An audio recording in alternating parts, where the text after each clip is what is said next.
Hey guys, how's it going, and welcome back to a brand new video on the channel. Now today we're reacting to part 5 of this Mock the Week Best Bits compilation, and I know it has been a while since we have last posted Mock the Week, but I was just sitting here and I thought I fancy listening to some of it today, watching it I should say. So yeah, we've got part 5 of Mock the Week, and yeah, I enjoy this show. There's a load of the concepts in it I really like, where the game where they spin the wheel and it's two people. I think it's called like News of the Week, where they have to then go on a little story about the thing on there. It's very entertaining, guys, and I really do enjoy it. And yeah, guys, just before this video starts, I want to show you guys this lovely comment that someone left me on the last Mock the Week video, so I'm going to play it now.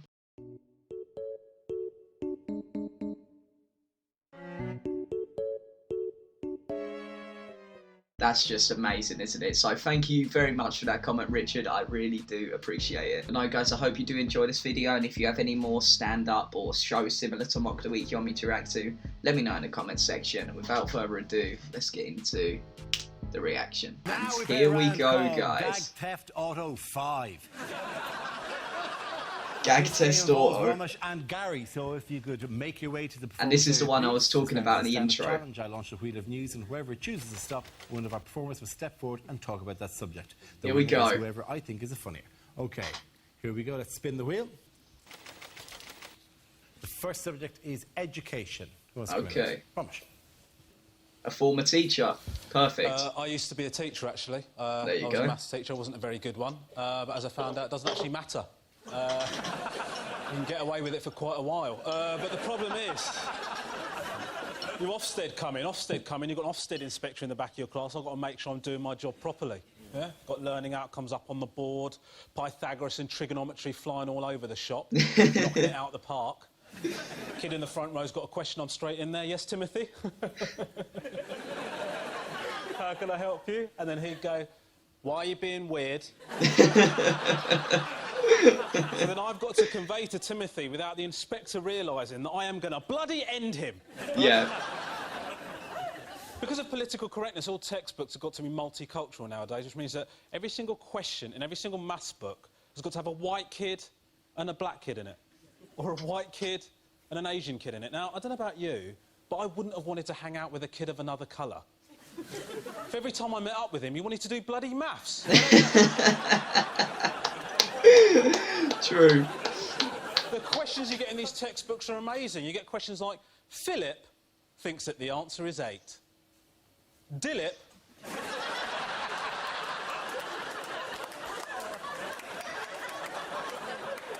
thinks that the answer is 10. Which one is correct? And then a kid would put his hand up and he'd say, I think Dilip's correct.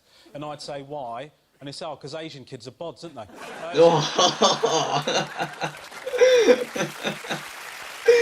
Sounds about right. We had uniform at the school. I agree with uniform. The problem is they're very strict about it. We had a sixth form. Talking to sixth form lads about what they're wearing, absolutely not a problem. Got no issue with that. Talking to sixth form girls about what they're wearing, something I felt a lot less comfortable about. But what I actually found was if I just looked at them for long enough, they soon covered themselves up.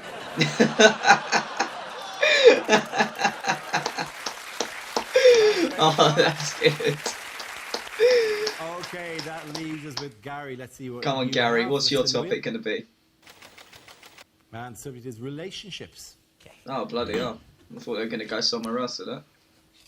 I used to suffer from premature ejaculation, which made me feel selfish and bad for my girlfriend. Then she suggested I try this special cream that reduces your sensitivity, and it really worked, because now I don't give a shit about her.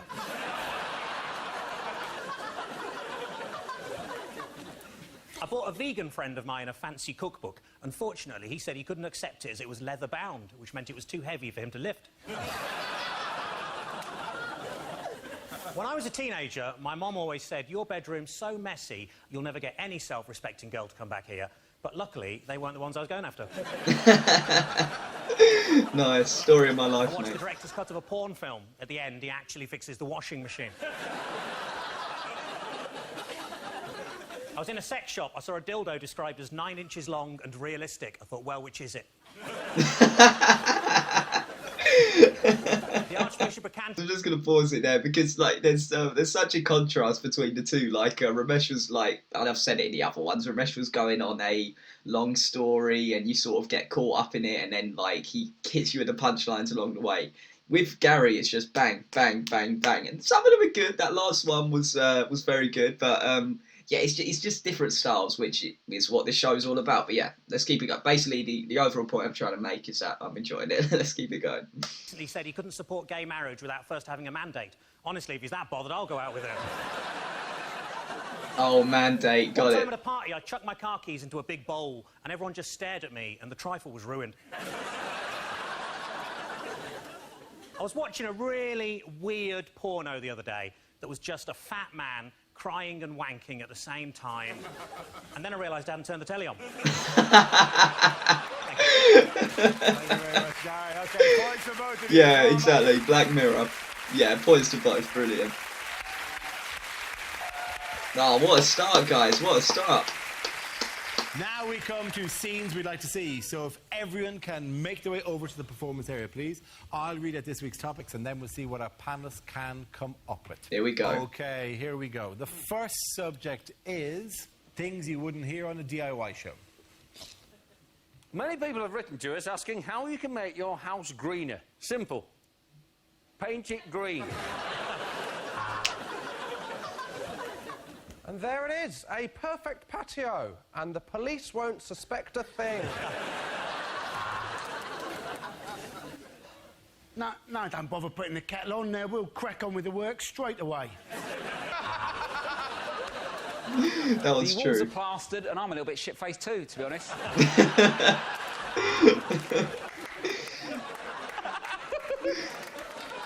Welcome to Bollywood Does DIY. Episode number 1, change a light bulb. Oh, boy.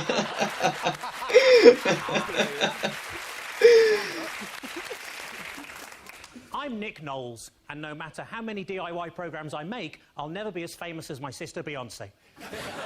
I don't get that one, guys. You're going to have to explain that. This week on Grand Designs, 2 more middle-class tossers piss away their life savings on some glorified Wendy house. Honestly, I used to watch it with my nan, and that it is what it there. After 3 hours of sawing, 6 hours of hammering, and sanding all day, it's done. Finally, your neighbours have moved out.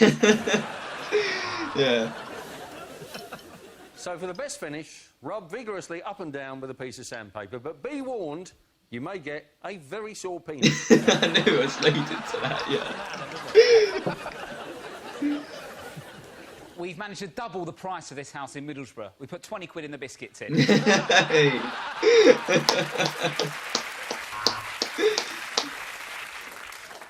Jen's parents really helped us out with the budget on this project by dying. So, drill the pilot hole, take the plasterboard fixing, but before you countersink the batten, ask yourself this. Is it any wonder my wife left me for a table magician from Macclesfield?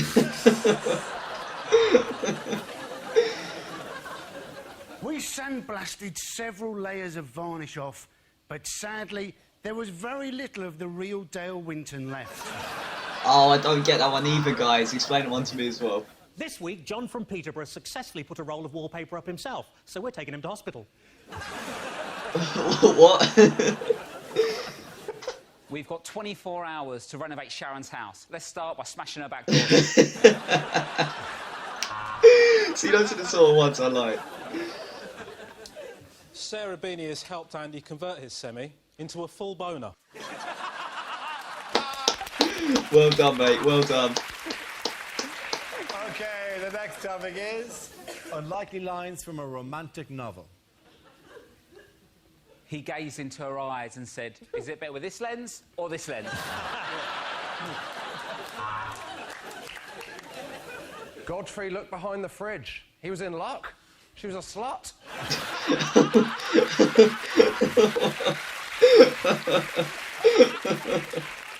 Will you make me the happiest man on earth? Will you marry me? Will you change your name? Will you become the next Mrs. Goatee Bollocks?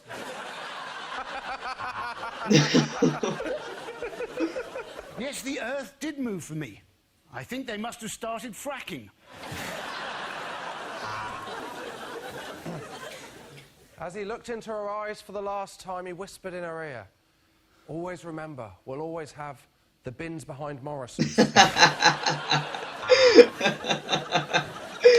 just gonna pause it there, guys. That's so relatable. Like, not to myself, but like, it's like that sort of stuff happens so much, and like, it's crazy. Like the amount of like usually when I go to the supermarket, I go when it's like very late at night, and it doesn't happen all the time. But when I'm going to like the 24-hour ones, and I'm going back into the car park, and you sort of like look outside, you see some crazy stuff going on. I don't know whether it's just the area I live in, but yeah, I would not be surprised if that's happening right now. But yeah, let's keep it going. Romeo, 5-5, Alpha Zulu Tango, Grey Skoda Octavia, last seen heading towards M6. I've been looking for you my whole life. iPhone maps are crap. He made love to her like no man had ever done before. It was so intense, she dropped her chips.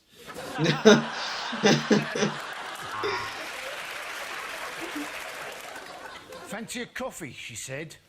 He realised his luck was in and started taking his clothes off, at which point he got kicked out of Starbucks. They skipped hand in hand through the wood. "Oh, look," he said, "a yew tree. How appropriate." Oh, I don't get that one either. He was a strapping officer from World War I. She was disappointed with uniformdating.com. Daisy was everything he looked for in a woman. Pissed with low self-esteem.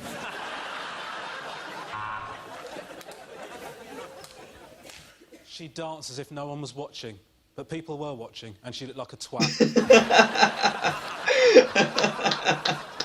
At last, I have found you.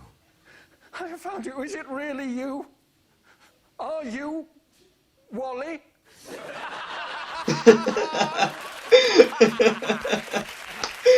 Oh, that was good. It was just, Does the yeah. story have a happy ending? He asked her. She snapped back. Happy ending, $50. Okay. That's clever. Point at the end of the round for Rob, Romesh and Andy. Play a round called Can You Smell What the Mock is Cooking? This game involves Josh and Milton, so if you could make your way to the performance Here we area, go. please. This round is our stand-up challenge. I launched a wheel of news, and wherever it chooses... I've got to say, I one of do our prefer performers this will one step forward and to talk about that the subject. scenes I'd like The to winner see. is whoever I think is the funniest. Okay, let's go. Just and because, spin the like, wheel. this one, sometimes there's a story, topic which I is prefer more child than touch. just, Who wants to like, win bang, bang, bang, bang, bang, but here we go. I grew up in a small village in Devon, which was as fun as it sounds. Very little happened. To give you an idea, the most exciting thing that happened in my village was when I was 7, for a brief period, there was a bull in a field. And I was terrified of this bull. I used to walk past my dad and go, "Oh, don't worry about that. He's more scared of you than you are of him." And I used to think, no, he isn't, mate. Bonfire night was the worst, though, because the build-up to bonfire night was just warnings about the way it was going to go wrong. They go, "Oh, bonfire night's coming up. We're either going The to get bull's burnt gonna with get a sparkle involved." or hit with a firework." My favourite was on Blue Peter every year. They'd have the same warning that applied to no one in Britain. Every year they go, "Oh, bonfire night's coming up, and if you do own a pet tortoise..." Well, and they go, "If you do own a pet tortoise and it's hibernating in a box, do be careful to not absent-mindedly throw that box onto the fire." You what? I don't know how unlikely that scenario is. First, I know no one who owns a pet tortoise. Secondly, how unruly is your bonfire night getting? You go, "Yeah, just chuck everything on, yeah. Yeah, just... to the shit, show them what I think of him. Go into my houses, get my boxes, don't look in them, throw them on the fire. I don't care that the contents is snoring, throw it on, I told you." 2 months later, you walk around your house going, "Where the hell is Sheldon?" I wouldn't be surprised if this happened once. The warning on sparklers, it'll burn your hands. That happened to no one. The warning on sparklers should be, if you're planning using a sparkler, do be aware you will do the same 3 shapes you did every other year. Zigzags, circles. Go on then, I'll write my own name. That is it every year. We used to have those home fireworks displays where they'd be terrifying. Most people were interested in health and safety. My dad didn't bother with that. He'd just go, well, you know, we've got 6 fireworks, the cat's got 9 lives, we're going to be fine. Yeah, leave it with Firing 3. off fireworks towards the village like we declared war, and then the whole thing would climax with the Catherine wheel nailed to a gate, failing to go off. My dad creeping up on it, us going, Dad, you're not meant to go back to a lit firework. Him going, don't worry about that, it's more scared of me than I am of it, it'll be fine. Thank you very much, Josh Redican. Yeah, that wasn't bad. I like the story. Okay, so Milton is left. Let's see what topic he has. Let's spin the wheel. And the topic is travel. Okie dokie. Strange things do happen. Once, I saw a little green man, and I walked towards him, and he just disappeared, and then I got run over. Oh, okay, I get it, yeah. Kuala Lumpur, that was a bit of a disappointment. I always thought it was a bear crossed with an Oompa Loompa. You know, clingy, but quite hard-working. I was in France recently. I saw this little old lady knitting in the town square. I said, voulez-vous crochet avec moi? That's clever. She took it all the wrong way. What with the financial situation, I'm not sure Ireland's going to stay afloat. Cork, maybe. 11 days it takes to walk to Torquay holding the hand of a 7-year-old. Well, that's what I thought. It was his birthday treat, but turns out he actually wanted a walkie-talkie. He's very clever in the way he's English, doing really. this. I even ordered a book on the internet, How to Have Absolutely Nothing to Do with Your Neighbours. Unfortunately, I was out when it was delivered. Oh.